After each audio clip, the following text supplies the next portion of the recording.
एक बार फिर से आप सभी का स्वागत है।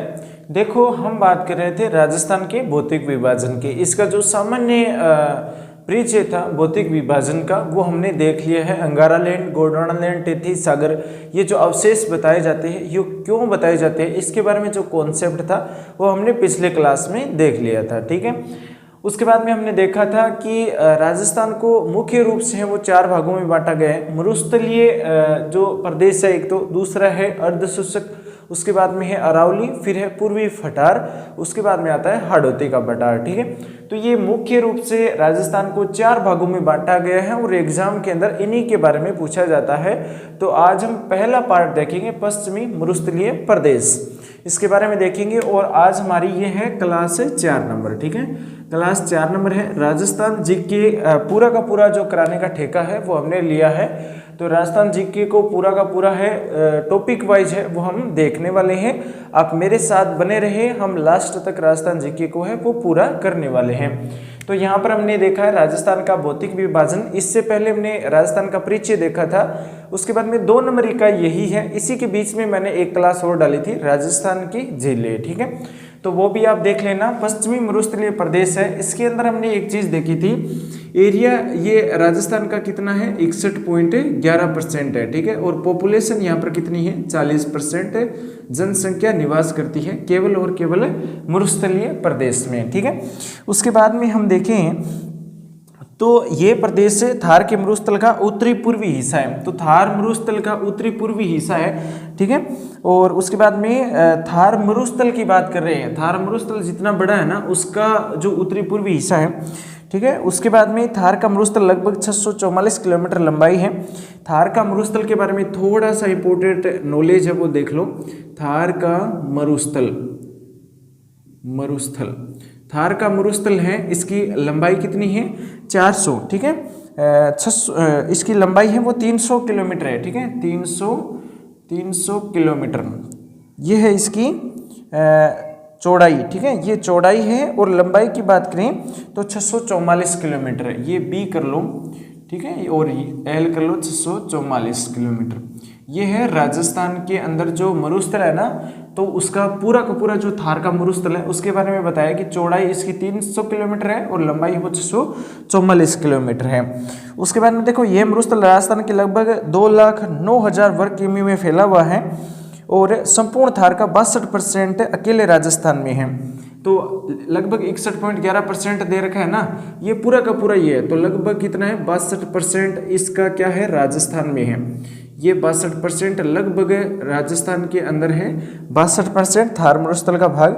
और लगभग अगर आप भाग देखो, 3/5 भाग, 3/5 भाग है वो केवल और केवल राजस्थान में है थार मरुस्थल का। ठीक है, उसके बाद में भारत में थार के मरुस्थल का विस्तार राजस्थान के अलावा पंजाब, हरियाणा, गुजरात के अंदर भी है। ठीक है, पंजाब,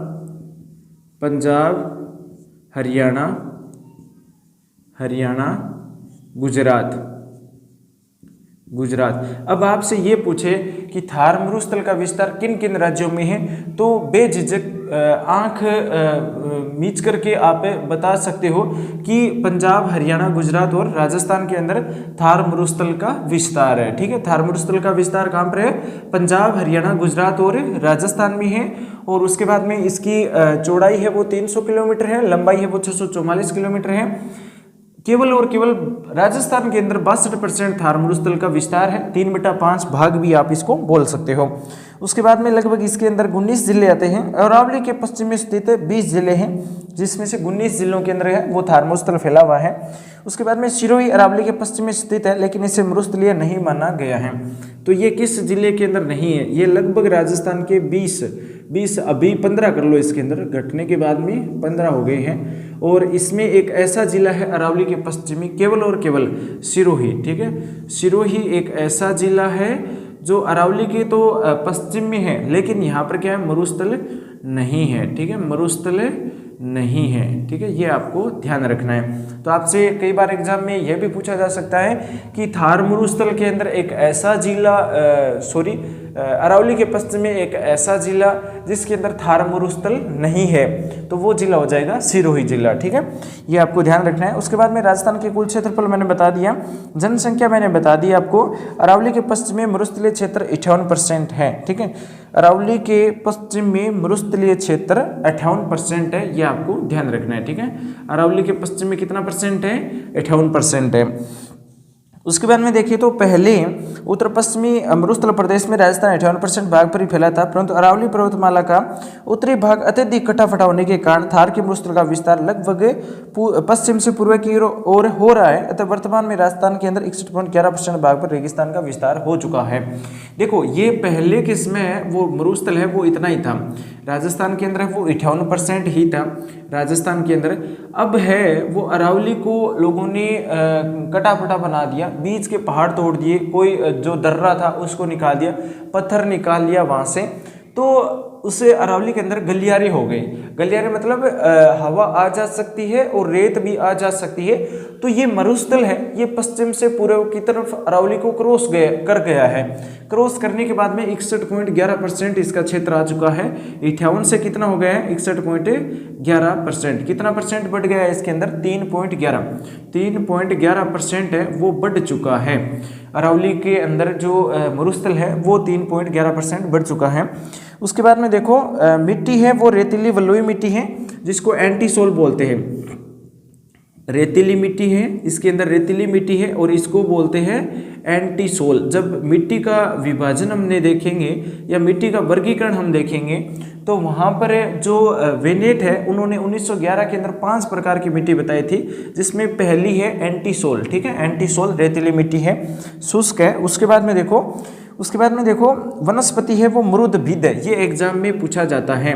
तो मिट्टी का प्रकार कौन सा है यहाँ पर? ये मिट्टी का प्रकार है रेतीला है। ठीक है, और उसके बाद में वनस्पति की बात करें तो मरुदभिद वनस्पति है। ठीक है, मरुदभिद ये एग्जाम में कई बार पूछा जा चुका है कि मरुस्थल के अंदर जो वनस्पति है वो किस प्रकार की है। तो मरुदभिद प्रकार की वनस्पति राजस्थान के मरुस्थल में है, जिसको जीरोफाइट भी बोलते हैं। ठीक है, प्रमुख वृक्ष रोहिड़ा, बबूल, फोग, खेजड़ी, केर, बेर, आक आप सभी जानते हैं। बबूल है, उसके बाद में खेजड़ी है, केर है, फोग है, ये सभी मरुस्थल के अंदर आपको वृक्ष देखने को मिलेंगे। जलवायु है वो शुष्क है। जलवायु कैसी है? शुष्क है। ठीक है, जलवायु कैसी है? शुष्क है। और राजस्थान जीके को हम धीरे धीरे टॉपिक वाइज कंप्लीट करने वाले हैं। मिट्टी रेतीली एंटी सोल प्रकार की है, वनस्पति मरुदभिद है, जलवायु है वो शुष्क प्रकार की जलवायु है मरुस्थल के अंदर। उसके बाद में देखें तो यहाँ पर प्रमुख फसल कौन सी होती है? तो बाजरा, मोट, गवार होता है। ठीक है, बाजरा, मोट, गवार है वो इसमें होता है। बाजरा, मोट और गवार। ठीक है, गवार ये होता है राजस्थान के अंदर मरुस्थल के अंदर फसल। ठीक है, ये गवार है वो गए आधा ही आता है, तो आप देख लेना हिंदी के अंदर भी आपको साथ साथ में सीखने को मिलेगा गवार। उसके बाद में देखो औसत वर्षा होती है 0 से 50 सेमी तक यहाँ पर क्या होता है? वर्षा रेन होती है। ठीक है, रेन होती है यहाँ पर 0 से 50। उसके बाद में देखो औसत ऊंचाई है वो 150 से 380 मीटर है। औसत ऊंचाई कितनी है? 150 से 380 है ना, 380 मीटर इसकी औसत ऊंचाई है। ठीक है, औसत एवरेज जो औसत है वो ऊंचाई है इसकी, एवरेज हाइट है ना, औसत ऊंचाई वो कितनी है यहाँ पर 150 से 380 मीटर तक है इसकी औसत ऊंचाई। उसके बाद में सामान्य ढाल देखिए तो इस प्रदेश का सामान्य ढाल पूर्व से पश्चिम की तरफ है। इसका सामान्य ढाल है वो पूर्व से पश्चिम में है, इस तरफ से है। ठीक है, ढाल किस प्रकार से है? पूर्व से ही पश्चिम। ठीक है, उसके बाद में देखो दे रखा है कि उत्तरी और पूर्वी क्षेत्रों की समुद्र तल से औसत ऊंचाई लगभग 300 मीटर है। और उसके बाद में उत्तरी और पूर्वी क्षेत्र की समुद्र तल से ऊंचाई है वो पूछा जाता है, तो 300 मीटर है। दक्षिणी भाग की औसत ऊंचाई 150 मीटर है, जो कम है। ठीक है, इससे कम है। उत्तरी भाग में ज़्यादा है। ध्यान रखना, राजस्थान के अंदर जो मैप है वहाँ पर यहाँ पर औसत ऊंचाई समुद्र तल से अधिक है और यहाँ पर क्या है? कम है। तो यहाँ पर अधिक लगा लो और यहाँ पर कम कर लो। उसके बाद में देखो यहाँ पर दे रखा है कि इस क्षेत्र की सबसे बड़ी नदी है वो है लूनी नदी। अब जो महत्वपूर्ण नॉलेज है वो देखो एक साथ लिख लेते हैं। यहाँ पर लिखेंगे जो नदी है, महत्वपूर्ण नदी है वो कौन सी है, तो वो यहाँ पर लिखो लूनी नदी, लूनी नदी, लूनी नदी। ओके, ठीक है। उसके बाद में देखो इस क्षेत्र का सबसे बड़ी नहर है वो IGNP है। नहर कौन सी है? IGNP, इंदिरा गांधी नहर परियोजना। उसके बाद में इस क्षेत्र का सबसे बड़ा अभ्यारण्य है वो कौन सा है? अभ्यारण्य है वो कौन सा है? तो राष्ट्रीय मरु उद्यान हो जाएगा ना, राष्ट्रीय मरु उद्यान। राष्ट्रीय मरु उद्यान कहाँ पर है? राष्ट्रीय मरु उद्यान ये कहाँ पर है? आप कमेंट में जरूर बता देना कि राष्ट्रीय मरु उद्यान है वो कहाँ पर है। पश्चिमी क्षेत्र के अंतर्गत आता है। इस क्षेत्र का सबसे बड़ा क्षेत्र वाला जिला है वो जैसलमेर है। और उसके बाद में क्षेत्र का सबसे बड़ा बांध है वो जवाई बांध है। बांध कौन सा हो जाएगा? जवाई बांध, जवाई बांध, ठीक है। जवाई बांध है वो इस क्षेत्र का सबसे बड़ा बांध है। उसके बाद में थार मरुभूमि का सबसे बड़ा शहर जोधपुर है, सबसे बड़ा जिला जैसलमेर है। तो ये कॉमन सेंस वाले क्वेश्चन है जो आपको ध्यान रखने, मैं यहाँ पर नहीं लिख रहा हूँ। उसके बाद में देखो ये विश्व का सबसे घना मरुस्थल है। ये विश्व का सबसे घना मरुस्थल है। विश्व का सबसे घना मरुस्थल है, घना मरुस्थल है, ठीक है। ये थार मरुस्थल है ना, ये पश्चिमी मरुस्थलीय प्रदेश, ये विश्व का सबसे घना मरुस्थल है। उसके बाद में देखो ये विश्व का सबसे नवीनतम मरुस्थल है, इसलिए युवा मरुस्थल भी बोला जाता है। ये विश्व में सर्वाधिक जैव विविधता वाला है। जैव विविधता लिख लो, ये महत्वपूर्ण है। सर्वाधिक है वो जैव विविधता है, जैव विविधता, सर्वाधिक जैव विविधता है वो इस मरुस्थल के अंदर है। उसके बाद में देखो ये विश्व में सर्वाधिक आबादी वाला मरुस्थल है, तो ये भी आपको ध्यान रखना है। उसके बाद में थार के मरुस्थल में विश्व के सभी मरुस्थलों की तुलना में अधिक जन घनत्व, पशु घनत्व, खनिज विविधता, वनस्पति, ये जैव विविधता सर्वाधिक है वो इसी मरुस्थल में पाई जाती है। सर्वाधिक पशु है, जनसंख्या है, जैव विविधता है, ठीक है। तो ये है सभी इसी मरुस्थल में सबसे ज़्यादा है। ये राजस्थान के सर्वाधिक दैनिक तापांतर वाला भौतिक प्रदेश है। राजस्थान का सर्वाधिक क्षेत्रफल व सर्वाधिक जनसंख्या वाला भौतिक भाग है। अरावली का वर्षा छाया प्रदेश है। अरावली का वर्षा छाया प्रदेश आपसे पूछा जा सकता है। अरावली का वर्षा छाया प्रदेश है वो यही है, ठीक है। वर्षा छाया प्रदेश है वो थार का मरुस्थल है। उसके बाद में देखो थार का मरुस्थल तैतीस सागर का अवशेष है, यह भी आपको ध्यान रखना है। ये है ना, ये किसका अवशेष है? तैतीस सागर का अवशेष है। तैतीस सागर का अवशेष है, तैतीस सागर का अवशेष है, ठीक है। तैतीस सागर का अवशेष है, ये आपको ध्यान रखना है, ठीक है। उसके बाद में देखो, उसके बाद में देखें तो कार्बोनिफेरस काल में समुद्र काल का विस्तार था। जुरासिक काल व इसके बाद में समुद्री तलछटों के जमाव के प्रमाण जैसलमेर व बाड़मेर में मिलते हैं। कालांतर में समुद्र पीछे हटता गया और इस प्रदेश में शुष्क दशाओं का विस्तार होता गया, ठीक है। ये बोल रहा है कि ये जो मरुस्थल है ना, यहाँ पर जो समुद्र है तो ये समुद्र इस साइड में बढ़ रहा है और थार का मरुस्थल है वो इस साइड में बढ़ रहा है। इसका मतलब क्या है? थार का विस्तार हो रहा है, बड़ा हो रहा है ना, मरुस्थल पीछे जा रहा है और थार का मरुस्थल अरावली में जा रहा है, तो इसका विस्तार है वो बढ़ रहा है। उसके बाद में देखो यह ग्रेट पेलियो आर्कटिक अफ्रीका मरुस्थल का पूर्वी भाग है। ये किसका भाग है? ग्रेट, देखो अफ्रीका का जो मरुस्थल है ना उसका ये पूर्वी भाग बताया जाता है। पूर्वी भाग है great paleo Arctic, great paleo Arctic अफ्रीकी मरुस्थल, अफ्रीकी मरुस्थल का क्या है? पूर्वी भाग है, ठीक है। मरुस्थल का क्या है? पूर्वी भाग है, पूर्वी भाग है, ये भी आपको ध्यान रखना है। उसके बाद में इस क्षेत्र में अवसादी चट्टानों की अधिकता है। इसमें कोयला व पेट्रोलियम पाया जाता है, ठीक है। इसमें कोयला है एक तो और दूसरा है पेट्रोल, ठीक है, प्लस पेट्रोल यहाँ पर निकाला जाता है, ये भी आपको ध्यान रखना है। उसके बाद में देखो थार की टर्सरी कालीन चट्टाने में तेल गैस भंडार है गुडामलानी में।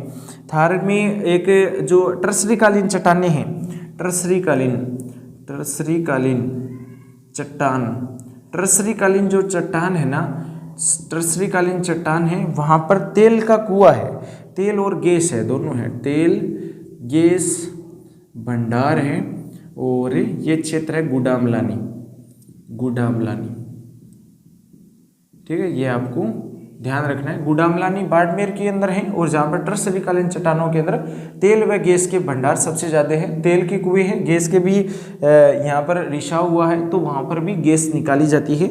उसके बाद में देखो, जैसलमेर, बाड़मेर, सांचौर में बहुतायत से तेल के भंडार मिलने का टर्सरीकालीन चट्टानों का होना माना जाता है। थार के मरुस्थल का विशेष महत्व है। ग्रीष्मकालीन में भारत में सबसे निम्न वायुदाब का केंद्र थार का मरुस्थल होता है। इस प्रकार का मरुस्थल भारतीय उपमहाद्वीप में मानसून को आकर्षित करता है। थार में ग्रीष्म ऋतु में तापमान अधिक और वायुदाब निम्न रहता है। ये चीज़ लिखो,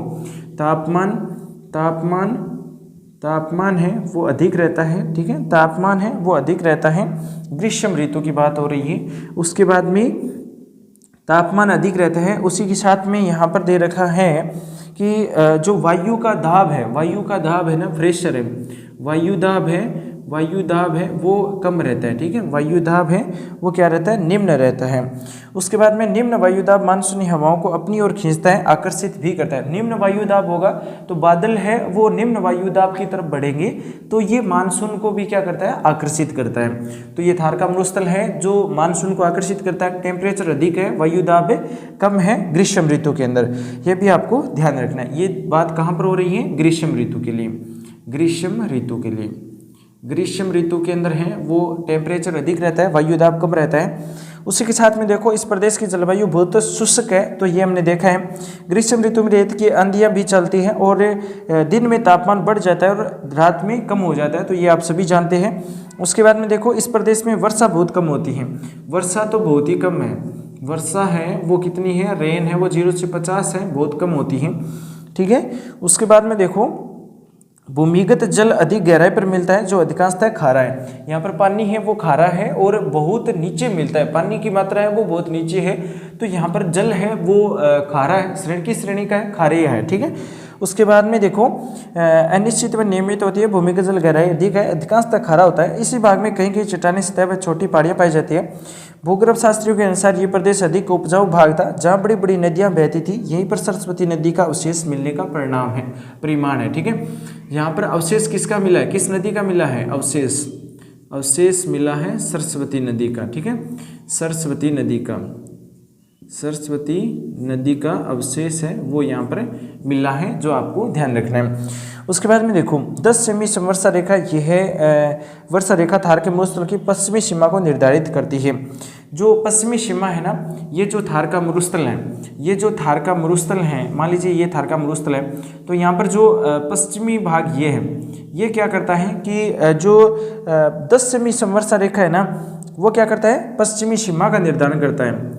ये 10 सेमी समवर्षा रेखा है, या 10 सेमी वर्षा का जो माप है वो यहाँ पर है, एक सीमा निर्धारित करती है, पश्चिमी सीमा भारत पाक की, वो है 10 सेमी जो समवर्षा रेखा है, तो ये एक सीमा का निर्धारण करती है। उसके बाद में 10 से आगे 25 चलेंगे, तो 25 है वो क्या करती है, पूरा का पूरा मरुस्थल है ना, जो पीवर मरुस्थल है उसको अलग करती है 25 सेमी है वो क्या करती है, मरुस्थल को अर्ध शुष्क से अलग करती है, ठीक है, मरुस्थल को अर्ध शुष्क से 25 सेमी वर्षा है वो अलग करती है।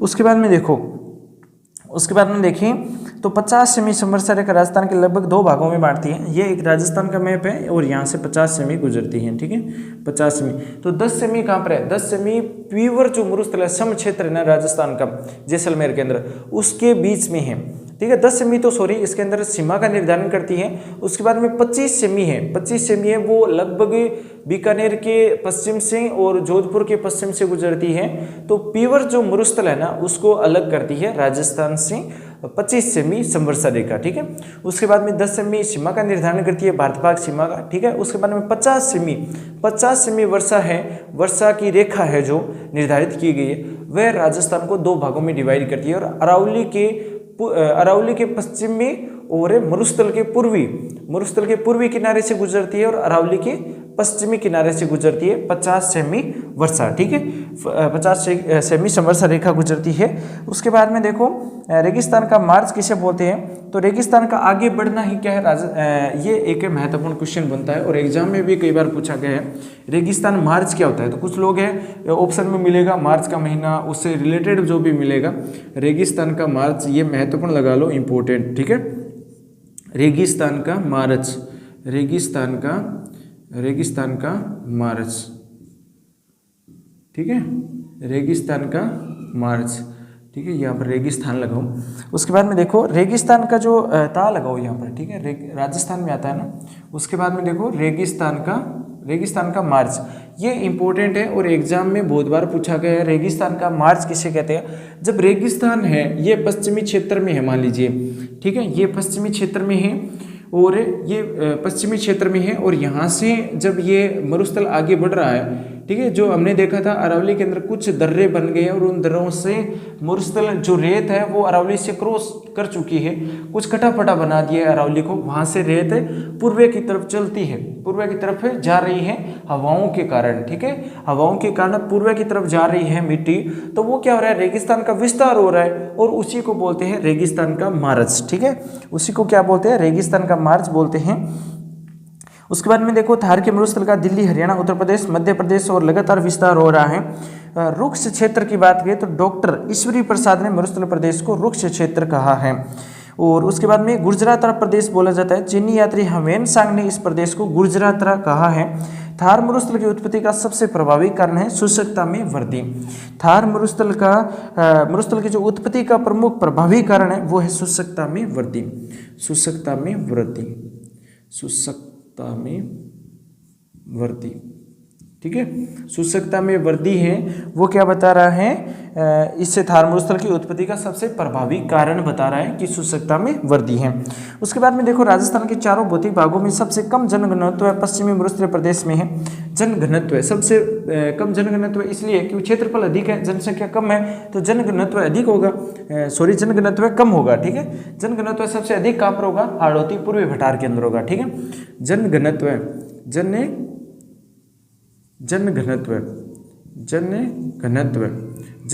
क्या है यहाँ पर कम है, सबसे कम है, क्योंकि क्षेत्रफल जैसलमेर जैसा बड़ा जिला है क्षेत्रफल में, वहाँ पर जनसंख्या कम निवास कर रही है क्षेत्रफल को देखते हुए, तो ये जनघनत्व सबसे कम हो जाएगा, ठीक है। उसके बाद में देखो, उसके बाद में है प्रदेश में जनघनत्व कम होने का मुख्य कारण है जलवायु में विषमता, जल का अभाव और नदी बेसिन का अभाव। पानी की मुख्य रूप से कमी मानी जाती है मरुस्थल के अंदर, इस वजह से जनसंख्या की कमी है, ठीक है, लोग वहाँ पर कम रहते हैं ना, पानी की समस्या ज़्यादा है, ठीक है। उसके बाद में उपजाऊ के लिए जो फसलें बोई जाती है तो वहाँ पर पानी की समस्या रहती है, इस वजह से वहाँ पर क्या है, जनघनत्व कम है, लोग कम रहते हैं, तो ये भी एक मुख्य कारण यहाँ पर बताया गया है। उसके बाद में देखो पश्चिमी मरुस्थलीय प्रदेश को मुख्यतः दो भागों में बांटा गया है, ये महत्वपूर्ण है, शुष्क और अर्धशुष्क, ठीक है, शुष्क और अर्धशुष्क, दो भाग कौन से हैं, शुष्क मरुस्थलीय प्रदेश और अर्धशुष्क, ये है शुष्क और ये है दूसरा अर्धशुष्क,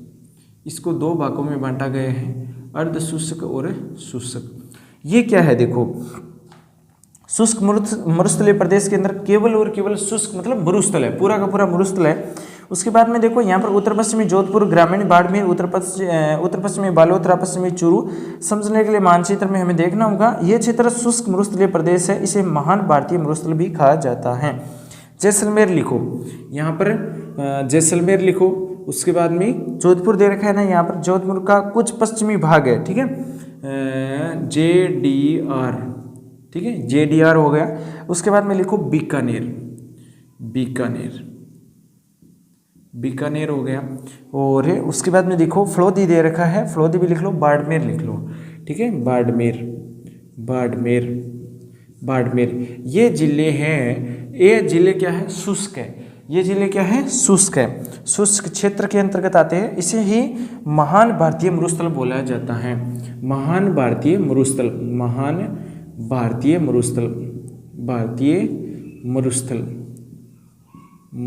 बोला जाता है, ठीक है। उसके बाद में देखो प्रदेश में बालू का स्तूपों का काफ़ी विस्तार है। यही सभी प्रकार के बालू का स्तूप है। इसमें से कुछ स्थायी बालू का स्तूप है। स्थायी मतलब जिनके अंदर कोई बदलाव नहीं होता है हवा की वजह से, कुछ स्थायी बालू का स्तूप है यहाँ पर। उसके बाद में देखो जिन वनस्पति उगी है उसी के साथ में क्षेत्र में स्थानांतरित बालू का स्तूप भी विद्यमान है। औसत वर्षा देख लो, औसत वर्षा कितनी है यहाँ पर 0 से 25 हो जाएगा, क्योंकि 25 सेमी रेखा है वो डिवाइड करती है, तो 0 से 25 सेमी, ठीक है, सेमी में नापा जाता है वर्षा को। उसके बाद में प्रदेश की जलवायु शुष्क है, ये तो हमने लिख रखा है, शुष्क है। उसके बाद में देखो सम क्षेत्र है, ये राजस्थान का सबसे वनस्पति रहित क्षेत्र है, टिल्ले है यहाँ पर, और न्यूनतम वर्षा वाला स्थान है, डेजर्ट सफारी के लिए प्रसिद्ध है। अब देखो सम स्थान है जैसलमेर में, सम स्थान है वो जैसलमेर में, आप सभी जानते हैं वहाँ पर वनस्पति रहित यानी वनस्पति नहीं है, या वनस्पति रहित बोल दो, एक ही बात है, ठीक है। उसके बाद में डेजर्ट सफारी, जो जैसलमेर घूमने के लिए जाते हैं वो सम क्षेत्र में जाते हैं, डेजर्ट सफारी, जो जैसलमेर घूमने के लिए जाते हैं वो यहाँ पर जाते हैं सम गांव के अंदर या सम तहसील के अंदर जाते हैं। उसके बाद में देखो एक आता है लाठी सीरीज क्षेत्र क्या है? लाठी सीरीज क्षेत्र ये एग्जाम में बहुत बार पूछा गया है दोस्तों, ठीक है। लाठी सीरीज क्षेत्र ये क्या है? ये एक महत्वपूर्ण क्वेश्चन है। पिछले एग्जाम में अभी जो एग्जाम हुआ था, पिछला एग्जाम था उसमें शायद फोर्थ ग्रेड में था या पटवारी में था। लाठी सीरीज क्षेत्र क्या है? तो लाठी सीरीज क्षेत्र की बात करें तो ऑप्शन में इस प्रकार से था, लकड़ी से रिलेटेड। लाठी किसको बोला जाता है? राजस्थान के अंदर जो हम बोले कि मारवाड़ के अंदर देखें तो लाठी एक डंडे को बोला जाता है, ठीक है, लकड़ी का एक डंडा होता है उसे लाठी बोला जाता है। ऑप्शन में उससे रिलेटेड था, बाकी ये लाठी सीरीज क्षेत्र है वो कोई लकड़ी से संबंधित नहीं है, ये मैं आपको बता दूं, ठीक है। जो भूगर्भिक जल पट्टी है उसे लाठी सीरीज क्षेत्र कहा जाता है, ठीक है। 80 किलोमीटर लंबाई है इसकी और पृथ्वी के अंदर बहती मीठे पानी की जल धारा है, ठीक है। पोखरण से मोहनगढ़ तक भारत पाक सीमा के सहारे,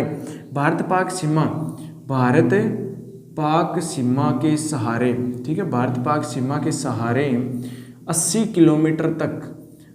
किलोमीटर है वो भूगर्भित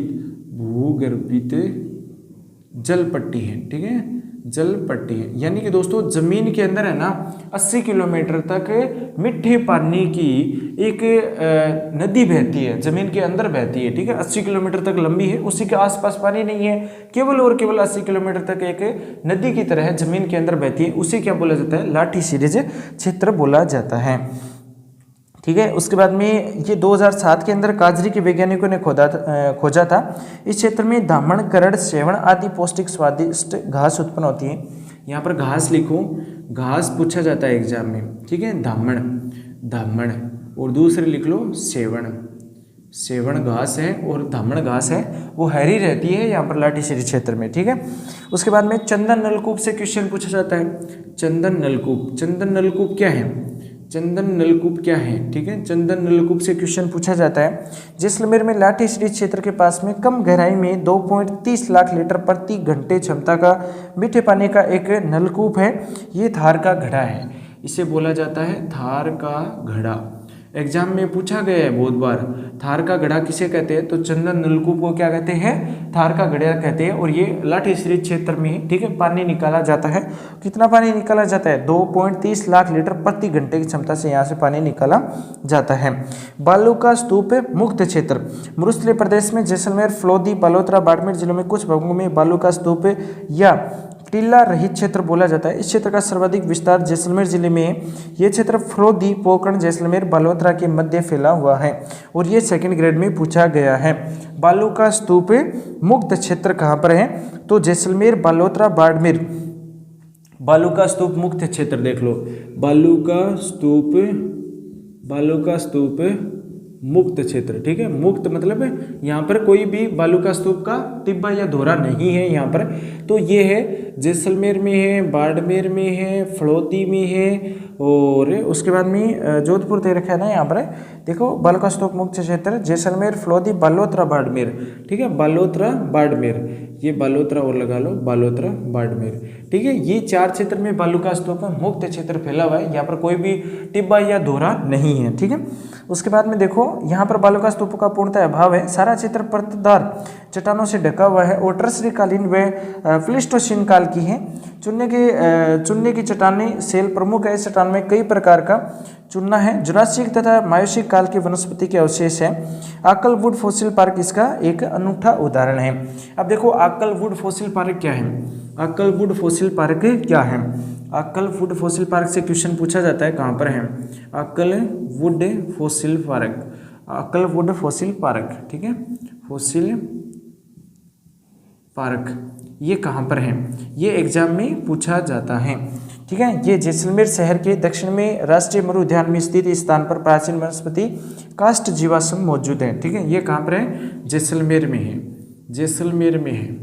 ठीक है, और जैसलमेर में है और यहाँ पर काष्ठ जीवाश्म मौजूद है। ठीक है, वनस्पति कौन सी है, काष्ठ जीवाश्म, वनस्पति लिख लो काष्ठ जीवाश्म, काष्ठ जीवाश्म, जीवाश्म। ठीक है, ये वनस्पति हैं, काष्ठ जीवाश्म वनस्पति हैं, वो यहाँ पर सबसे ज़्यादा है। ठीक है, काष्ठ जीवाश्म वनस्पति मौजूद है। बाप बोल्डर, बाप बोल्डर क्या है, आपने नाम सुना होगा, बाप बोल्डर, बाप बोल्डर क्या है, बाप बोल्डर क्या है, फलौदी में बाप नामक स्थान पर बाग नामक स्थान पर। ठीक है, बाप नामक स्थान पर बाप क्षेत्र है ना, वो ध्यान रखना, फलौदी में जोधपुर में है। उसके बाद में फलौदी में बाप नामक स्थान पर पुराजीवी महाकल्प के परमियन कार्बोनिफेरस काल के हिमानीकृत गोलाश्य मोरेल चट्टाने के अवशेष मिले हैं, जिसे बाप बोल्डर कहा जाता है। इस चट्टानों का हिमानी घर्षण के निशान भी मिले हैं। इस क्षेत्र में छोटी छोटी ग्रेनाइट, सैंडस्टोन, चुना पत्थर भी, एकाकी पहाड़ियाँ भी पाई जाती हैं। उसके बाद में देखेंगे अर्धशूषक। ठीक है, उसके बाद में देखेंगे अर्धशूषक क्या है। शूषक क्या है, जिसमें मरुस्थल है, पूरा का पूरा क्या है, मरुस्थल है। उसके बाद में देखो अर्धशूषक क्या है। ठीक है, अर्धशूषक देखेंगे। उसके बाद में नेक्स्ट जो पार्ट है ना, वो हमें नेक्स्ट वीडियो के अंदर देखेंगे। तो यहाँ पर अर्धशूषक मरुस्थल की बात करें तो इसे राजस्थान का बांगर या बांगर प्रदेश कहा जाता है। इसे क्या बोलते हैं, बांगर प्रदेश, बांगर प्रदेश, बांगर प्रदेश बोला जाता है अर्धशूषक को।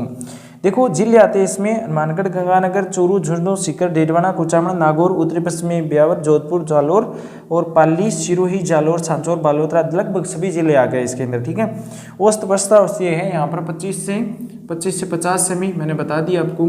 ठीक है, ये मरुस्थल को अलग करती है अर्धशूषक से। ठीक है, उसके बाद में देखो जलवायु अर्धशूषक है ही, और ये क्षेत्र शुष्क और उपाद्र इन दोनों के मध्य में स्थित है। इसे ही संक्रमणीय या प्रवृत्ति जलवायु का क्षेत्र भी कहते हैं। धरातल के आधार पर अर्धशूषक मरुस्थलीय प्रदेश राजस्थान के बांगर 4 विभाजों में बांटा गया है। घग्गर का मैदान, शेखावटी प्रदेश, नागौर उच्च भूमि और गोंडवाना प्रदेश लूनी बेसिन, इसको 4 भागों में बांटा गया है अर्धशूषक को। ठीक है, पहला है घग्गर का मैदान, सबसे ऊपर से लेके घग्गर का मैदान, घग्गर का मैदान।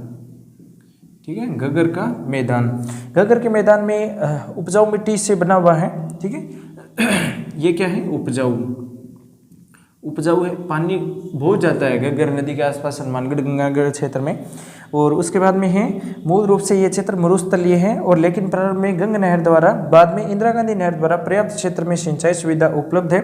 एक है यहाँ पर घग्गर में, एक तो IGNP है, IGNP है, और दूसरी गंग नहर है। ठीक है, गंग नहर, गंग नहर, ये 2 चीज़ है यहाँ पर घग्गर मैदान में।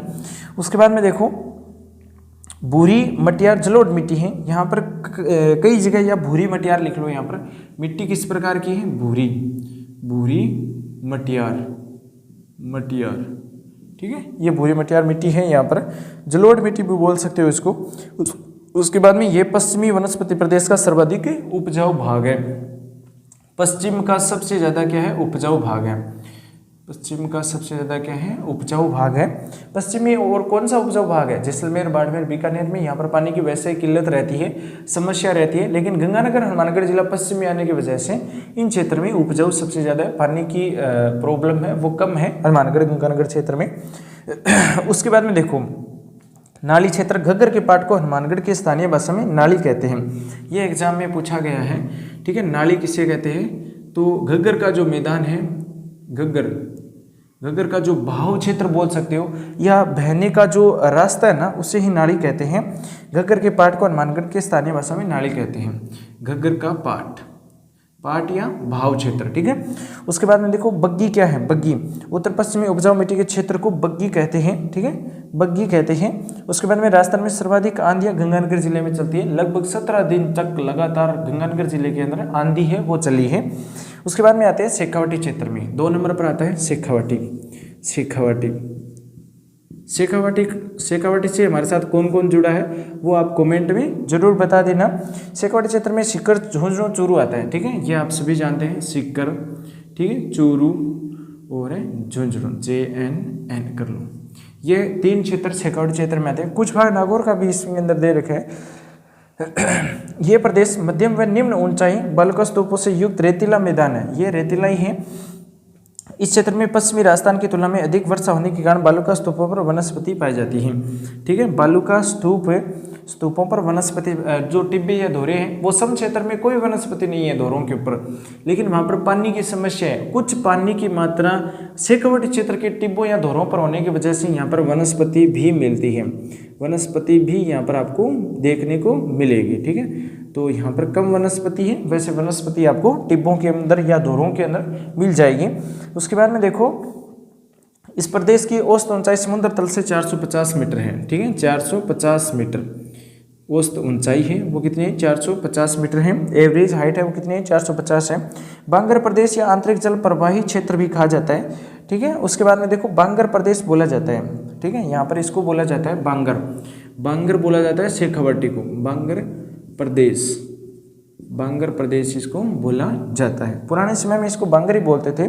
इस बांगर प्रदेश या आंतरिक जल प्रवाही क्षेत्र भी बोला जाता है। वर्षा का जल ऊपरी सतह पर न बह करके सतह के नीचे हैं वो चुनने की परतों से बहता है, अतः इसे आंतरिक जल प्रवाही क्षेत्र भी कहा जाता है। शेखावाटी के अंदर है ना, लगभग क्षेत्र में आपको जल मिल जाएगा। जो ट्यूबवेल खोदी जाती है ना, उसके अंदर ट्यूबवेल के अंदर पानी निकलता है, लगभग जगह पानी निकलता है, तो यहाँ पर अंदर है वो आंतरिक जल प्रवाह क्षेत्र है। उसके बाद में बांगर प्रदेश हमने देख लिया। और उसके बाद में देखो खादर क्या होता है,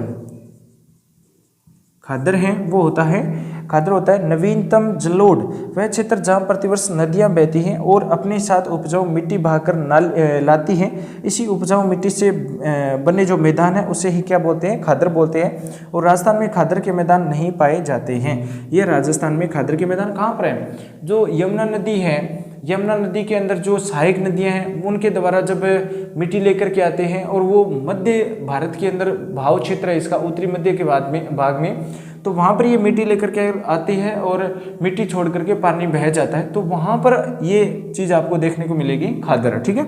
उसके बाद में आता है बांगर हमने देख लिया, खादर देख लिया। जोहड़ नाला, ये राजस्थान में सबसे शेखावाटी में सबसे ज़्यादा है जोहड़, ठीक है। जोहड़ क्या होता है, पानी की एक जो बरसाती पानी है ना, बरसात का पानी, उसको इकट्ठा किया जाता है जोहड़ में, और प्रत्येक गांव के अंदर शेखावाटी के अंदर आपको मिल जाएगा। जोहड़ बनाया गया है, पक्का बनाया गया है किसी जगह, और किसी जगह कच्चा भी आपको मिल जाएगा। इसी बोला जाता है नाड़ा, ठीक है, नाड़ा, ठीक है, इसे बोला जाता है नाड़ा। शेखावाटी क्षेत्र में वर्षा जल संग्रहित करने के लिए चूनेदार अधस्तर अनावृत होने के कारण आसानी से बनाए गए कच्चे कुएं, जिन्हें स्थानीय भाषा में जोहड़ कहते हैं। इस प्रकार से कई जगह गोल मिलेगा आपको, कई जगह चौकोर मिलेगा, ठीक है, आयताकार भी मिलेगा, वर्गाकार भी मिलेगा। तो जोहड़ तो प्रत्येक गांव में है। शेखावाटी के अंदर अगर आप है तो आप देख लेना, प्रत्येक गांव के आसपास नजदीक में आपको जोहड़ मिलेगा, जहाँ पर वर्षा का पानी इकट्ठा होता था और वो जब पानी की किल्लत आती थी उसमें उसको यूज किया जाता था, ठीक है। उसके बाद में देखो जोहड़ आ गया। चौबी देखो क्या है, चौबी की बात करें तो जोहड़ के बीच का सबसे गहरा स्थान चौबी होता है, ये इसी के बीच में होता है, ठीक है। जोहड़ होता है ना, उसके बीच में होता है ये चौबी, यहाँ पर चौबी बनी होती है बीच के अंदर, जहाँ पर सबसे निचला भाग होता है, कुछ भाग नीचे का होता है, उसके बाद में ऊंचा होता है, तो ये जो नीचे का भाग है उसे ही बोला जाता है चोबी। अधिक गर्मी है, अधिक सर्दी है, सबसे ज़्यादा गर्मी यहीं पर है। सबसे ज़्यादा गर्मी भी शेखावटी के चूरू के अंदर है, ठीक है। गर्मी अधिक है और सर्दी के अंदर सर्दी आपको सबसे ज़्यादा देखने को मिलेगी, ठीक है। सर्दी भी यहाँ पर क्या है, सबसे ज़्यादा है, ठीक है। ये दोनों चीज़ें वो इसके अंदर हैं शेखावटी के अंदर, सर्दी और गर्मी, ठीक है। सर्दी और गर्मी दोनों ही क्या है शेखावटी के अंदर सबसे ज़्यादा है, चूरू के अंदर, ठीक है। चुनने की परत के कारण इस क्षेत्र में गर्मियों में अधिक गर्मी व सर्दियों में अधिक सर्दी पड़ती है। इसी कारण यहाँ पर वार्षिक तापांतर ज़्यादा पाया जाता है। वर्ष का जो तापांतर, वर्ष का औसत तापांतर देखें तो वो सबसे ज़्यादा शेखावटी क्षेत्र के अंदर आपको देखने को मिलेगा, क्योंकि यहाँ पर जो मिट्टी है, मिट्टी के कण हैं वो बड़े हैं, ठीक है, छोटे नहीं हैं, बड़े कण हैं। तो बड़े कण हैं वो जल्दी गर्म हो जाते हैं और जल्दी से ठंडे भी नहीं होते हैं। अगर ठंडे हो गए तो कुछ समय के लिए वो गर्म ठंडे ही रहेंगे, उसके बाद में गर्म नहीं होंगे। तो काफ़ी समय से गर्म होते हैं, काफ़ी समय से ठंडे होते हैं। तो ये समस्याएं शेखावटी क्षेत्र के अंतर्गत, ठीक है। सबसे ज़्यादा गर्मी और सर्दी इसी वजह से है। बीहड़ क्षेत्र, ठीक है, बीहड़ क्षेत्र, इसमें घास के मैदान होते हैं, पशुओं के लिए चरने के लिए बीहड़ है, ठीक है। गोचर भूमि है ना, वो शेखावटी में ही है, तो ये बीहड़ है। बीहड़ बोल दो या गोचर बोला जाता है, ठीक है। बीहड़ या गोचर बोला जाता है गाँवों के अंदर। उसके बाद में आता है बीहड़ कटाव अनालिका अपर्दन से बड़े बड़े खड्डे बन जाते हैं और स्थानीय भाषा में इसे बीहड़ बोला जाता है। ध्यान रखिए, बीहड़ शेखावटी क्षेत्र में पाए जाते हैं, जबकि बीहड़ क्षेत्र चंबल बेसिन में है। बीहड़ तो है ना, बीड़ एक तो होता है बीड़, एक तो होता है बीड़ और दूसरा होता है बीहड़, ठीक है। बीहड़ और बीड़ में दोनों यही अंतर है कि बीड़ तो पाया जाता है शेखावटी में और बीहड़ होता है चंबल नदी के आसपास में। सवाई माधोपुर जिले में सबसे ज़्यादा बीहड़ क्षेत्र है, ठीक है। खड्डे होते हैं, उसके अंदर जो खाली स्थान होता है उसमें खड्डे बने होते हैं, बड़े बड़े खड्डे होते हैं, तो वह बीहड़ होता है। और बीड़ है वो शेखावटी क्षेत्र में है, ठीक है। उसके बाद में देखो तोरावाटी शेखावटी क्षेत्र की प्रमुख नदी है कांतली, जो अंतर प्रवाही नदी है। कांतली नदी का प्रवाह क्षेत्र तोरावाटी क्षेत्र है। इस क्षेत्र की पहाड़ियों को तोरावाटी की पहाड़ियाँ कहते हैं, ठीक है। तोरावाटी क्या है, तोरावाटी क्या है, तो एक बार एग्जाम में ये भी पूछा गया था कि शेखावटी का उपनाम बताओ, उपनाम लिख लो इसका, ठीक है। उपनाम है वो है तोरावाटी। तोरावाटी क्यों है, क्योंकि कांतली नदी का जो भाव क्षेत्र है वही क्या है, तोरावाटी है। उसके बाद में आ जाओ नागौरी उच्च भूमि। नागौरी उच्च भूमि के अंदर क्या होता है कि लोनी बेसिन शेखावटी प्रदेश के मध्य स्थित नागौर व डीडवाना कुचामन जिले की ऊंची उठी हुई भूमि है, उसे नागौरी उच्च भूमि कहते हैं। ये इस प्रकार से नागौर के अंदर भूमि, ठीक है ना, थोड़ा सा ऊंचाई अधिक है। उसके बाद में यहाँ पर नागौरी उच्च भूमि कहते हैं। यहाँ की मिट्टी में सोडियम क्लोराइड पाया जाता है, इसे बंजर व रेतीली कहते हैं, ठीक है। अब लिखो आप नागौरी उच्च भूमि, 3 नंबर पर है नागौरी उच्च भूमि। नागौरी उच्च भूमि यहाँ पर क्या है, नागौर में क्या है, नागौरी उच्च भूमि के अंदर ये ऊंचाई क्यों है, क्योंकि सोडियम क्लोराइड पाया जाता है। सोडियम क्लोराइड पाया जाता है। सोडियम क्लोराइड का मतलब यहाँ पर नमक सबसे ज़्यादा है, ठीक है, NaCl, ठीक है। सोडियम क्लोराइड की मात्रा सबसे ज़्यादा है नागौरी उच्च भूमि में। इसलिए आपसे एक क्वेश्चन पूछा जाता है कि कुबड़ापन कहाँ पर है, ठीक है। कुबड़ापन है वो नागौर में है और अजमेर में है, इसी वजह से नमक की मात्रा सबसे ज़्यादा है। उसके बाद में देखो यहाँ पर माइकासिस्ट नमकीन चट्टानें है सबसे ज़्यादा है। औसत ऊंचाई 300 से 500 है, 300 से 500 मीटर, ठीक है। 300 से 500 मीटर औसत ऊंचाई है। सर्वाधिक खारे पानी की झीलें हैं वो है नागौर में, ठीक है, इसी क्षेत्र में है सर्वाधिक खारे पानी की झीलें। सर्वाधिक खारे पानी की झीलें, ये हमने झील वाले टॉपिक में भी पढ़ा था। सर्वाधिक खारे पानी की झीलें हैं वो कहाँ पर है, नागौरी उच्च भूमि में है, ठीक है, ये आपको ध्यान रखना है। उसके बाद में आ जाओ नागौरी उच्च भूमि के बाद में इसके अंदर और जो महत्वपूर्ण बात आती है वो है कुबड़ापन सबसे ज़्यादा पूछा जाता है एग्जाम में, नागौर के लिए है वो कुबड़ापन सबसे ज़्यादा पूछा जाता है। कुबड़पट्टी, ठीक है। कुबड़पट्टी क्या है, कुबड़पट्टी है वो नागौर अजमेर में है। नागौर ये इंपॉर्टेंट लगा लो, ठीक है, इंपॉर्टेंट लगा लो, नागौर प्लस अजमेर में, नागौर प्लस अजमेर में क्या है, कुब्बड़ पट्टी है। उसके बाद में भूमिगत जल में फ्लोराइड होने के कारण फ्लोरोसिस नामक रोग हो जाता है, जिसके कारण दांत पीले हो जाना, हड्डी टेढ़ी हो जाती है, पीठ झुक जाती है, जिससे व्यक्तियों में कुब्बड़ निकल जाती है। इसीलिए इसका नाम कुब्बड़ पट्टी, बांका पट्टी और होंच बेल्ट कहा जाता है। जायल से पुष्कर तक का इलाका इससे सर्वाधिक प्रभावित है। ये सेकंड ग्रेड में पूछा गया है, ठीक है, सेकंड ग्रेड के अंदर पूछा गया क्वेश्चन है, ठीक है। यहाँ पर देखो क्या है, कुब्बड़ पट्टी, ये अजमेर और नागौर हो गए। उसके बाद में फ्लोराइड की मात्रा है वो यहाँ पर ज़्यादा है। फ्लोराइड है वो सबसे ज़्यादा है, फ्लोराइड की मात्रा है वो सबसे ज़्यादा है। इसलिए रोग कौन सा होता है, फ्लोरोसिस, ठीक है। रोग कौन सा होता है, फ्लोरोसिस रोग हो जाता है, ठीक है, फ्लोरोसिस से रोग हो जाता है। उसके बाद में देखो यहाँ पर जो हड्डियाँ हैं वो टेढ़ी हो जाती हैं, दांत पीले हो जाते हैं। इसे रोग की वजह से क्या होता है, फ्लोरोसिस रोग की वजह से दांत पीले होते हैं, ठीक है, दांत पीले और हड्डी है वो टेढ़ी हो जाती है, इसलिए कुबड़ापन आ जाता है, ठीक है। पीठ की हड्डी है वो इसमें कुबड़ जाती है या मुड़ जाती है, तो कुबड़ापन सबसे ज़्यादा है। उसके बाद में इलाका सबसे सर्वाधिक मकराना क्षेत्र सफेद संगमरमर के लिए प्रसिद्ध है। एक आता है इसके अंदर मकराना का मार्बल आता है ना, मकराना। दूसरा है यहाँ पर मांगलोद श्रेणी, ठीक है, मांगलोद श्रेणी। उसके बाद में आता है जायल क्षेत्र, ठीक है, जायल श्रेणी। इन तीनों के अंदर देखो क्या है, मकराना के अंदर तो है सफेद संगमरमर, ठीक है, सफेद संगमरमर, ठीक है, सफेद संगमरमर सबसे ज़्यादा मकराना में है। जिप्सम के लिए प्रसिद्ध है वो है मांगलोद, ठीक है, जिप्सम, ठीक है, मांगलोद है वो प्रसिद्ध है जिप्सम के लिए। फ्लोराइड युक्त जल के लिए प्रसिद्ध है जायल, फ्लोराइड की मात्रा सबसे ज़्यादा है जायल क्षेत्र में। उसके बाद में देखिए तो गोडवाड़ प्रदेश या लूनी बेसिन, देखो गोडवाड़ प्रदेश या लूनी बेसिन,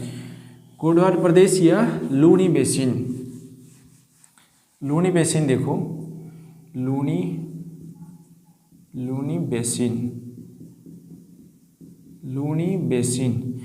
बेसिन है। उसके अंदर क्या है कि इसे ही गोडवाड़ प्रदेश बोला जाता है, गोडवाड़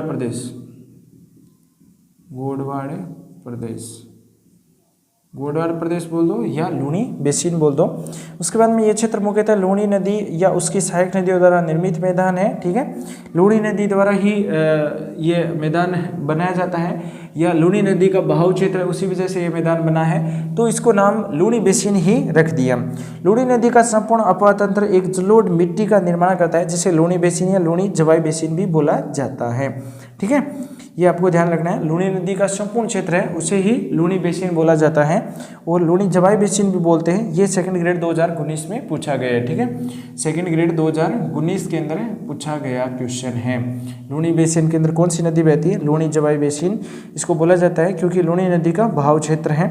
उसके बाद में देखो इस प्रदेश में कच्छ के रण के निकटवर्ती भाग में कुछ क्षेत्रों में भूमि पर लवणता दिखाई देती है। लगभग 35 वर्ग किलोमीटर तक इसका 35,000 इसका विस्तार कितना है, 35,000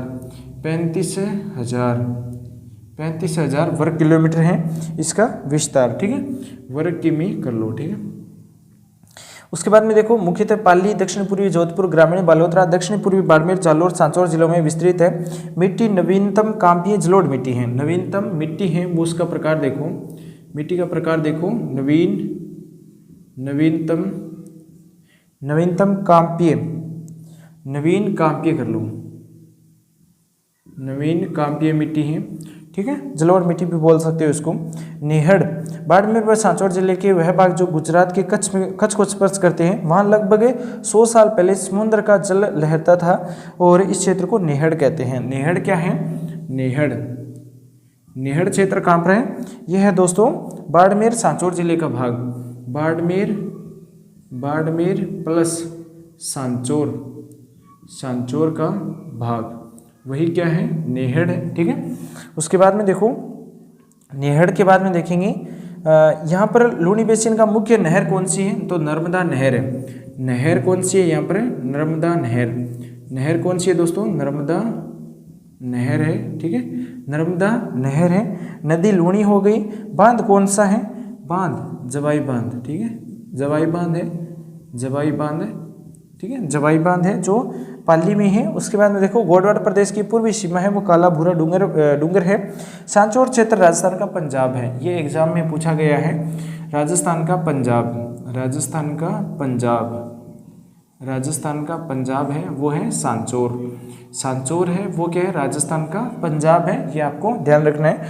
उसके बाद में देखो इस क्षेत्र का संपूर्ण भाग मैदानी है, लेकिन इस प्रदेश में कुछ एकाकी पहाड़ियां भी स्थित है जिसे हैं निम्न प्रकार देखते हैं। 56 की पहाड़ियां, 56 की पहाड़ियां देखो, 56 की पहाड़ियां, 56 की पहाड़ियां, ये एग्जाम में पूछा जाता है। 56 की पहाड़ी कहाँ पर है? बाड़मेर में है, ठीक है। बालोतरा में मोकलसर गांव में सीमाना तक 11 किलोमीटर लंबी है, 1.5 यानी 1.5 किलोमीटर चौड़ी गोलाकार पहाड़ी विस्तृत है और 56 पहाड़ियों का समूह है होने के कारण इसे 56 का मैदान कहते हैं। या 56 की पहाड़ियाँ, 56 पहाड़ियाँ यहाँ पर 56 पहाड़ियों का समूह है, ठीक है, 56 पहाड़ियों का क्या है यहाँ पर? समूह है, इसलिए 56 की पहाड़ियाँ बोला जाता है। इसमें ग्रेनाइट ज़्यादा पाया जाता है अतः ग्रेनाइट पर्वत भी कहते हैं। और ग्रेनाइट पर्वत, ग्रेनाइट की मात्रा ज़्यादा है, ग्रेनाइट की मात्रा क्या है? ज़्यादा है। और ग्रेनाइट सिटी कौन सी है? ग्रेनाइट सिटी, ग्रेनाइट सिटी किसे कहते हैं? जालोर को। ग्रेनाइट सिटी किसे कहते हैं? जालोर को। ग्रेनाइट सिटी जालोर, ध्यान रखना। उसके बाद में देखो नाकोड़ा पर्वत बालोतरा में है। ये जैन मंदिर का धार्मिक स्थल है जो एग्जाम में बार बार पूछा जाता है। नाकोड़ा पर्वत, ठीक है, नाकोड़ा पर्वत यहाँ पर लिख रहा हूँ मैं, नाकोड़ा पर्वत, नाकोड़ा पर्वत जो क्या है? जैन समुदाय है ना, जैन समुदाय या जैन धर्म है उसका धार्मिक स्थल है। नाकोड़ा बालोतरा में है, बालोतरा बाड़मेर, बालोतरा बाड़मेर, ठीक है।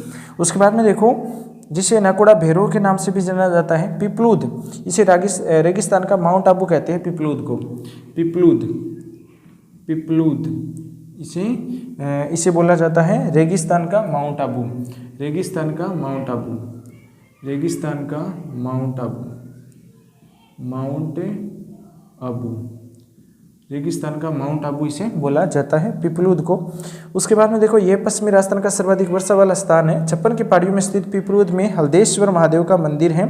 हल्देश्वर महादेव मंदिर यहाँ पर है, हल्देश्वर, हल्देश्वर महादेव मंदिर, महादेव मंदिर, ठीक है, हल्देश्वर महादेव मंदिर है वो पिपलूद में है। उसके बाद में देखो सिवाना जालोर की पहाड़ियाँ हैं, ये आप सभी जानते हैं, सिवाना जालोर है। उसके बाद में शेंदड़ा, ब्यावर, ब्यावर के शेंदड़ा में सर्पाकार सहित विभिन्न आकार की चट्टानें मौजूद है। इस स्थान पर निकट भविष्य में रॉक गार्डन बनाने की संभावनाएं बना रही हैं शेंदड़ा में, ठीक है। उसके बाद में आता है मरुस्थल से संबंधित स्थावली या स्थान की बात करें जो महत्वपूर्ण है, एग्जाम में बार बार पूछा जाता है। मरुस्थल से संबंधित कुछ स्थावली है वो हमें देखेंगे, ठीक है, मरुस्थल के प्रकार देखेंगे।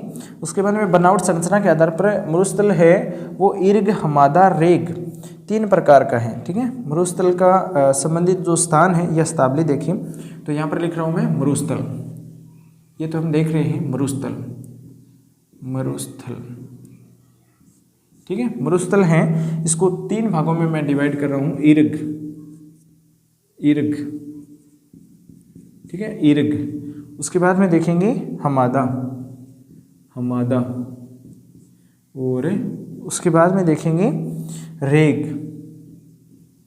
रेग क्या है। अब देखो ईर्ग क्या है, ये पूर्वी रेगिस्तान रेतीला मरुस्थल होता है। ये क्या है? पूर्वी रेतीला मरुस्थल है, इसमें बालू ही बालू होती हैं। इसमें महान मरुस्थल भी कहा जाता है और सहारा में इसे ईर्ग या तुर्किस्तान में इसे कोडरम कहते हैं। ईर्ग वाले इलाकों में जलवायु अत्यधिक शुष्क होती है, वनस्पति न्यूनतम होती हैं और राजस्थान में सर्वाधिक ईर्ग है वो जैसलमेर में है। ये कहाँ पर है दोस्तों? जैसलमेर में। जैसलमेर में इसकी विशेषता क्या है? ठीक है, जैसलमेर में है, जैसलमेर में है और इसकी विशेषता क्या है? यहाँ पर बालू ही बालू है, ठीक है, बालू मतलब बालू सर्वाधिक है, ठीक है, बालू सर्वाधिक है। इसी के साथ में लिखो वनस्पति न्यूनतम है, अत्यधिक शुष्क है। वनस्पति, वनस्पति क्या है? कम है, शुष्क अधिक है, शुष्क क्या है, अधिक है। ठीक है, ये चीज़ आपको ध्यान रखनी है। उसके बाद में हमादा है जो पथरीला मरुस्थल है। ये क्या है, पथरीला मरुस्थल है।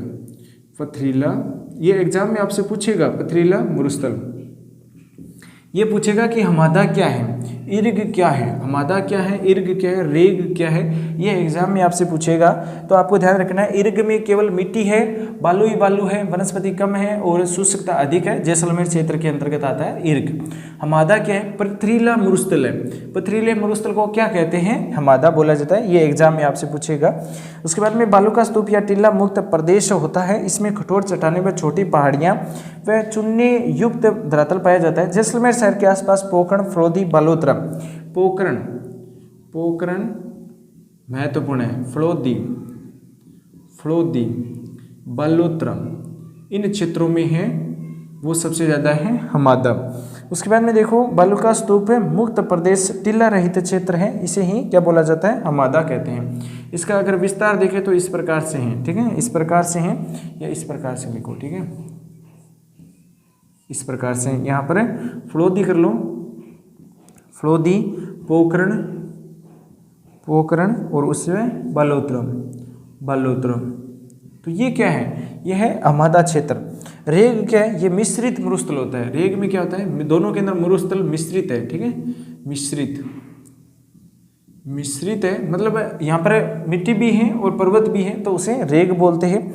और यहाँ पर देखो मिश्रित मिट्टी है और यहाँ पर बालू रेत के साथ साथ में मोटे मोटे कंकड़ पाए जाते हैं। इसे बाड़मेर, बालोतरा, जालोर, सांचौर, बाड़मेर, बालोतरा, सांचौर, ठीक है, इन क्षेत्र में है। सीकर में है, झुंझुनू में है रेग क्षेत्र। तो यहाँ पर मिट्टी और पहाड़ दोनों ही है। तो अरावली के आसपास आपको क्षेत्र मिल जाएंगे रेग। उसके बाद में आते हैं बालू का स्तूप। बालू का स्तूपों का प्रकार देखेंगे। ठीक है, बालू का स्तूप का प्रकार देखेंगे। ये तो हमने मरुस्थल का प्रकार देखा था, अब देखेंगे बालू का स्तूप। बालू का स्तूप, बालू का स्तूप, ये क्या चीज़ है, बालू का स्तूप। इसमें दोहरे होते हैं, इसे साहित्य भाषा में से दोहरे कहा जाता है। इसके कई नाम हैं। देखिए, बालू का स्तूपों के अंदर जो आदि नामों से निक्षेपण जो मिट्टी के अपरदन से बने हुए थे, टिल्ले, टिल्ले, दोहरे, ठीक है, दोहरे, टिल्ले, दोहरे।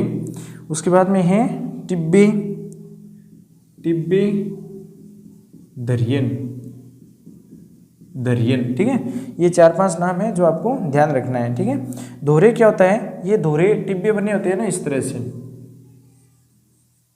इस तरह से मिट्टी के टिब्बे बने होते हैं। यहाँ पर इस प्रकार से मिलेंगे आपको। ठीक है ना, ये है टिल्ले, टिल्ले या टिब्बे या दोहरे। ठीक है, दरियन जैसलमेर में स्थानीय भाषा में से दरियन बोला जाता है। जैसलमेर में स्थानीय भाषा में, जैसलमेर के स्थानीय भाषा में क्या बोला जाता है, दरियन। स्थानीय भाषा में क्या बोला जाता है, दरियन। स्थानीय भाषा में क्या बोला जाता है, इसे दरियन बोला जाता है। ठीक है, उसके बाद में देखो जैसलमेर के स्थानीय भाषा में दरियन कहते हैं। और इसके बाद में देखो, बालू का स्तूपों का सर्वाधिक स्थानांतरण मार्च से जुलाई तक होता है। राजस्थान के पश्चिमी मरुस्थल प्रदेश में 58.50% भाग पर है बालू का स्तूप मुक्त। बालू का स्तूप के प्रकार पवन की गति के अनुसार होते हैं। अनुदैर्ध्य, अनुदैर्ध्य या पवनावर्ती, अनुदैर्ध्य या पवनावर्ती, पवनानुवर्ती। ठीक है, ये किस प्रकार से होते हैं, तो ये इस प्रकार से होते हैं। ठीक है, ये आपको ध्यान रखना है। उसके बाद में ये सभी प्रकार के बालू का स्तूप सबसे ऊंचाई बालू का स्तूप होती है। अनुदैर्ध्य बालू का स्तूप लंबवत स्थानांतरण श्रेणियों में समान दिखाई देते हैं। ये स्तूप पवनों के साधारण दिशा के विपरीत, साधारण दिशा के समांतर होते हैं। ठीक है, और इसका विकास वो एका के पहाड़ी के पार्श्व पर होता है। छोटी एका के पहाड़ियों के पवनाभिमुख ढालों पर भी इसका निर्माण होता है। उसके बाद में देखो, उसके बाद में अगर बात करें अनुप्रस्थ बालू का स्तूप। अनुप्रस्थ बालू का स्तूप है वो क्या है, अनुप्रस्थ एक है और दूसरा है अनुदैर्ध्य बालू का स्तूप। तो ये 1 नंबर पर था अनुदैर्ध्य। अब देखेंगे अनुप्रस्थ, अनुप्रस्थ बालू का स्तूप, बालू का स्तूप। इसमें क्या होता है, अनुदैर्ध्य में क्या होता है, इस प्रकार से ऊंचे नीचे होते हैं, ये है ना, इस प्रकार से, ये है अनुप्रस्थ। उसके बाद में अगर बात करें तो अनुप्रस्थ बालुका स्तूप में देखिए तो पवनों की दिशा के समकोण या लंबवत बनने वाले बालुका स्तूप है। अनुप्रस्थ बालुका स्तूप का निर्माण दीर्घकाल, ये क्या है, लंबवत है। पवनों की क्या है, लंबवत, लंबवत है पवन को, पवनों की क्या है, लंबवत है। और यहाँ पर देखो लंबवत मतलब समकोण हो गया ना। ऐसे बालुका स्तूप गहरे बालू क्षेत्र में मंद वायु द्वारा निर्मित होते हैं, धीमी वायु के द्वारा है वो निर्मित होते हैं। अनुप्रस्थ ये किस क्षेत्र में है, सूरतगढ़ पुगल, सूरतगढ़, सूरतगढ़ में है, पुगल में है अनुप्रस्थ बालुका स्तूप है। उसके बाद में चूरू में है, रावतसर में है, ठीक है, चूरू, रावतसर, इन क्षेत्र में क्या है, अनुप्रस्थ बालुका स्तूप है। ठीक है, ये किस प्रकार से बनते हैं, ये इस प्रकार से बनते हैं।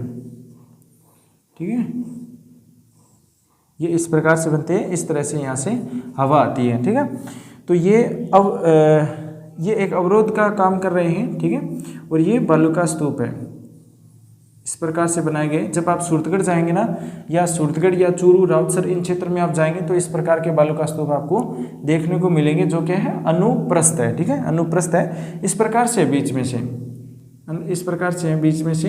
ठीक है, उसके बाद में देखो अवरोधी बालुका स्तूप, इसका निर्माण किसी अवरोध के कारण उत्पन्न जमाव से होता है, और ये अवरोधी झाड़ी, पेड़, भवन, अन्य निर्मित, केंद्रित अथवा पहाड़ी आदि के कारण हो सकते हैं। तो यहाँ पर कुछ भी हो सकता है, पहाड़ी हो सकता है, पेड़ हो सकता है, अधिक संख्या में पेड़ हो सकता है, पहाड़ी हो सकती है, भवन हो सकता है। ठीक है, भवन हो सकता है। तो यहाँ पर बनते हैं अनुप्रस्थ बालुका स्तूप, इस प्रकार से होते हैं। जब आप ऊपर से देखते हैं ना तो इस प्रकार से हैं, इस प्रकार से।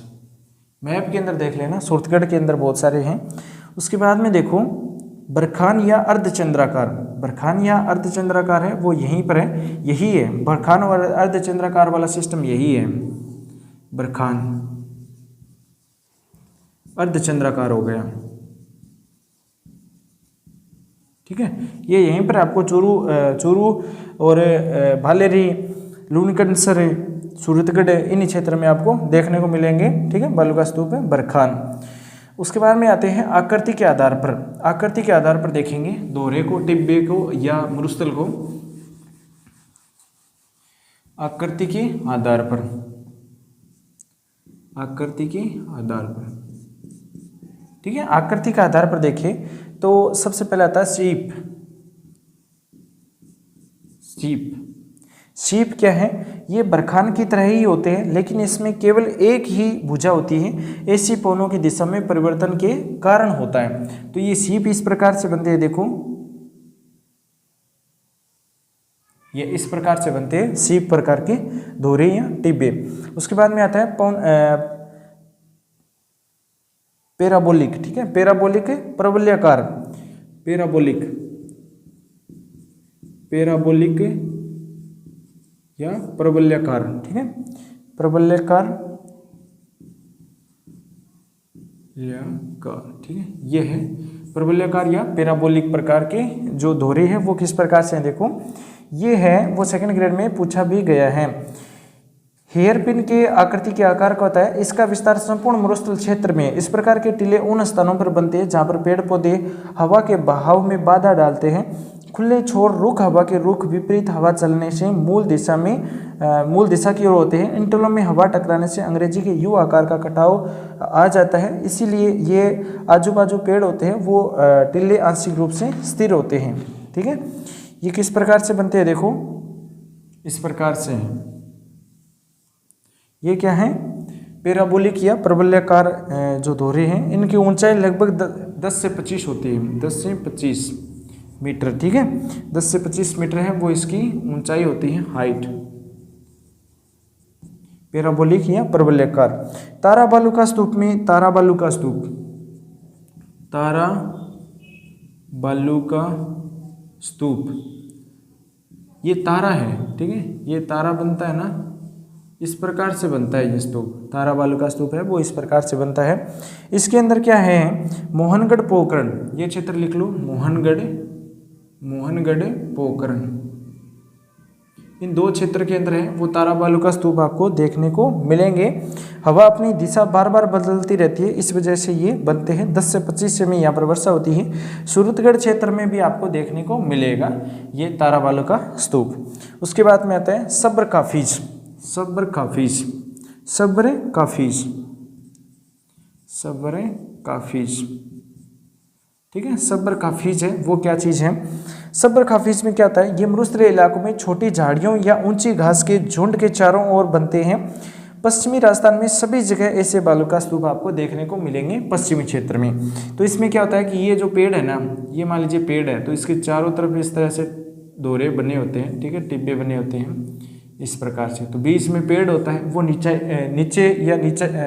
निचले वाले स्थान में होता है, उससे ऊपर दोहरे होते हैं, तो वो क्या है? सब्र काफिज है। उसके बाद में देखिए नेबुआ, झाड़ियों में पीछे निर्मित बालुका स्तूप को नेबुआ कहते हैं। सामान्यतः खेतों के मेड़ों पर बने होते हैं नेबुआ। उसके बाद में बात करें नेटवर्क बालुका स्तूप। ये बालुका स्तूप राजस्थान के उत्तरी पूर्वी थार मुसल में हनुमानगढ़ से हिसार भिवानी हरियाणा तक विस्तृत है। यह बालुका स्तूप सीट बालुका, हमोद और बहुत ही कम संग्रहित बालुका स्तूपों के रूप में पाए जाते हैं। सबसे कम है नेटवर्क। अन्य शताब्दी की बात करें तो इंसेलबर्ग बालुका स्तूप, इंसेलबर्ग बालुका स्तूप किस प्रकार से होते हैं? इंसेलबर्ग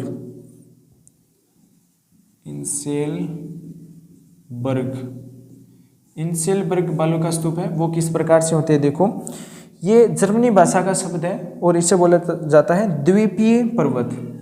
द्वीपीय पर्वत, ठीक है, द्वीपीय पर्वत।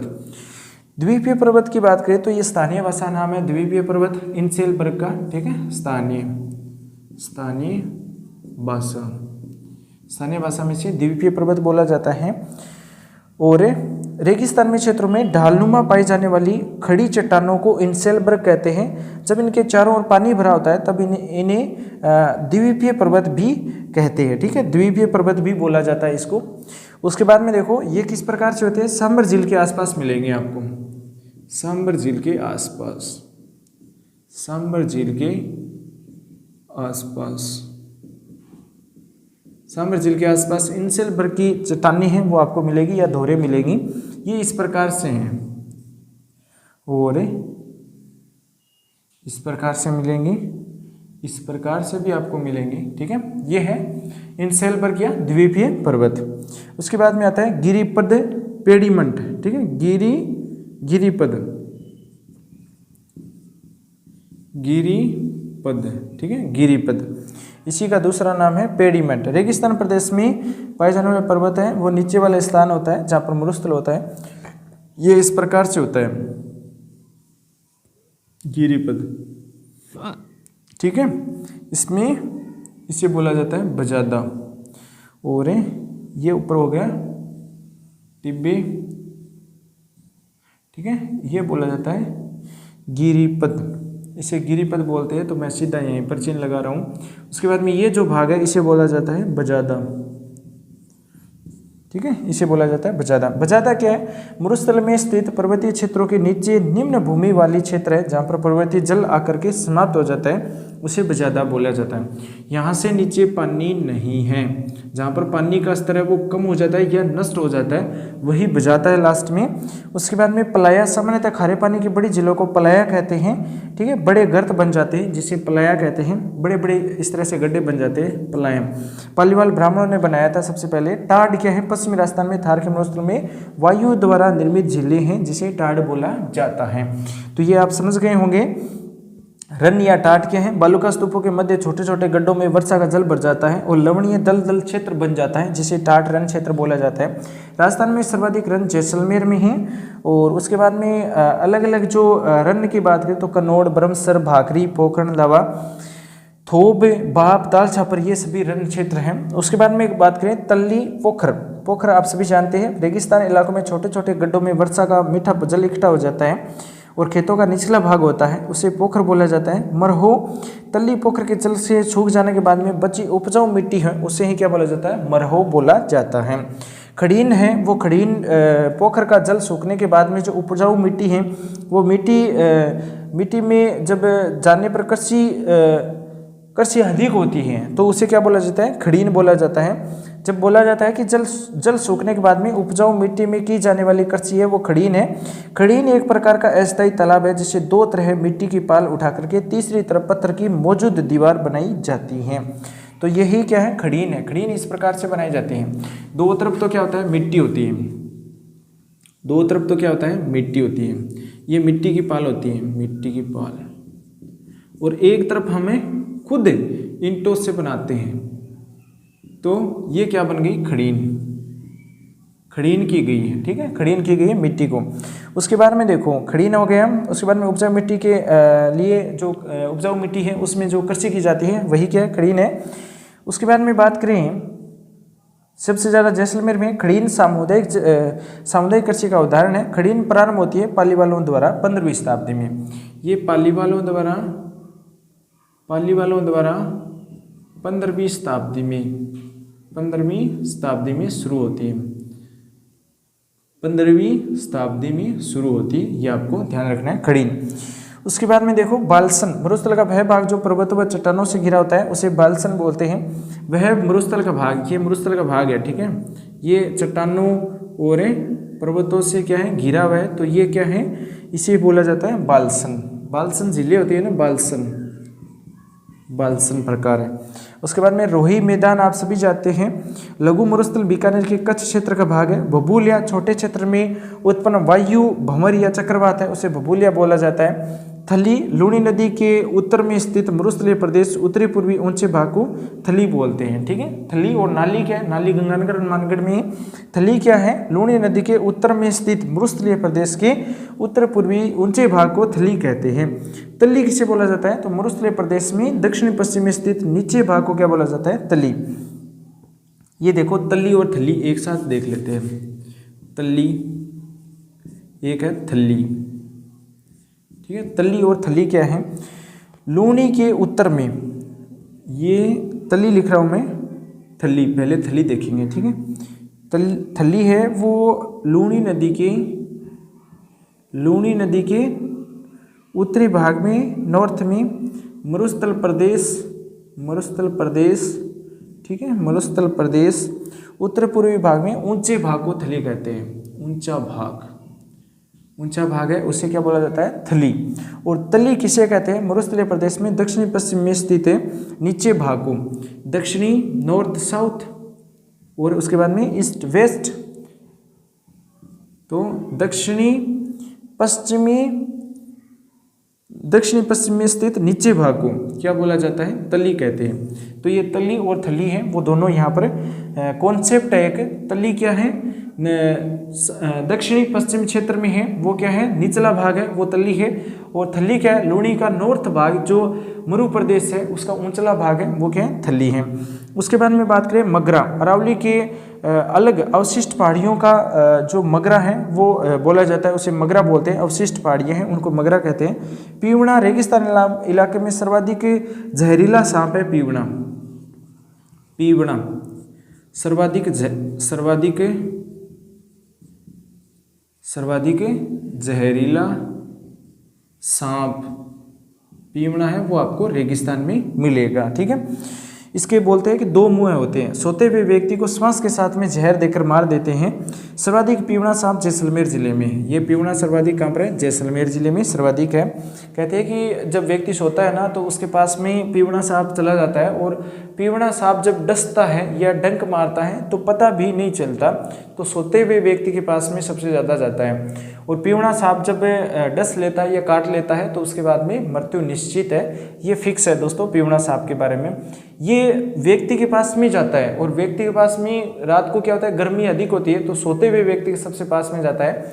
तो अगल बगल में जब ये सांप जाता है तो गर्मी लगती है इसको, और मनुष्य के पास में ये सोता है जाकर के, ठीक है, खाट के ऊपर जाकर के सोता है मनुष्य के पास में। जब मनुष्य है या व्यक्ति है वो अपना पासा चेंज करता है तो ये इसका जो कुछ भाग है वो नीचे दब जाने की वजह से ये क्या लेता है, काट लेता है। तो ये इतनी अच्छे से काटता है कि व्यक्ति को पता भी नहीं चलता है। तो पीवड़ा सांप के बारे में महत्वपूर्ण बात है, इसके दो मुंह होते हैं, ठीक है।